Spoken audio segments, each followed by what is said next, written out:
हाल ही में घटी कुछ घटनाओं के चलते देश चिंतित है और फोकस जुडिशियल रिफॉर्म्स पर है। जैसे इस देश में इलेक्टोरल रिफॉर्म्स हुए, पुलिस रिफॉर्म्स हुए, एजुकेशन हेल्थ केयर में रिफॉर्म्स हुए, वैसे ही जुडिशियल रिफॉर्म्स होने की आवश्यकता है। एक transparent point based merit based system अगर कोलिजियम सिस्टम लाए तो जजों की नियुक्ति में देश की जनता का और विश्वास बढ़ेगा। Shri Raghav Chadha, need for judicial reforms in the country. Sir, हम भारत के लोग अदालत को न्याय का मंदिर कहते हैं। आम आदमी जब इस अदालत की चौखट पे जाता है तो उसे विश्वास होता है कि न्याय जरूर मिलेगा।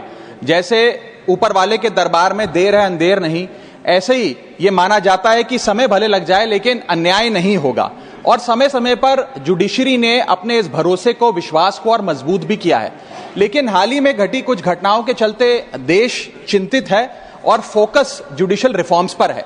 जैसे इस देश में इलेक्टोरल रिफॉर्म्स हुए, पुलिस रिफॉर्म्स हुए, एजुकेशन हेल्थ केयर में रिफॉर्म्स हुए, वैसे ही जुडिशियल रिफॉर्म्स होने की आवश्यकता है। लेकिन ऐसे रिफॉर्म्स जो जुडिशियल इंडिपेंडेंस को मजबूत करें और जुडिशियल करप्शन को समाप्त करें। इस विषय में दो महत्वपूर्ण मुद्दे उठाना चाहूंगा, अपॉइंटमेंट ऑफ जजेस से लेकर रिटायरमेंट ऑफ जजेस तक।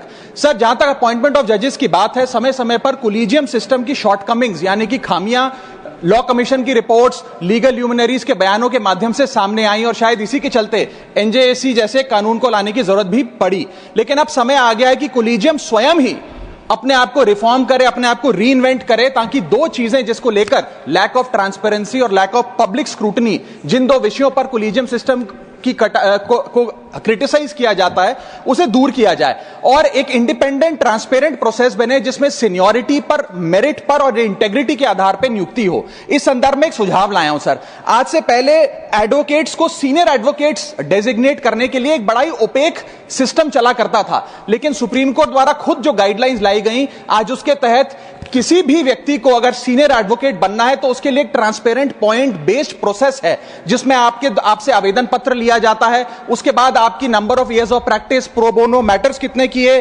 कितने रिपोर्टेड जजमेंट है, उसके आधार पे आपको नंबर देकर, पॉइंट देकर आपकी नियुक्ति की जाती है। इसी प्रकार से एक transparent point based merit based system अगर कोलिजियम सिस्टम लाए तो जजों की नियुक्ति में देश की जनता का और विश्वास बढ़ेगा। और दूसरा विषय है सर, रिटायरमेंट ऑफ जजेस से संबंधी।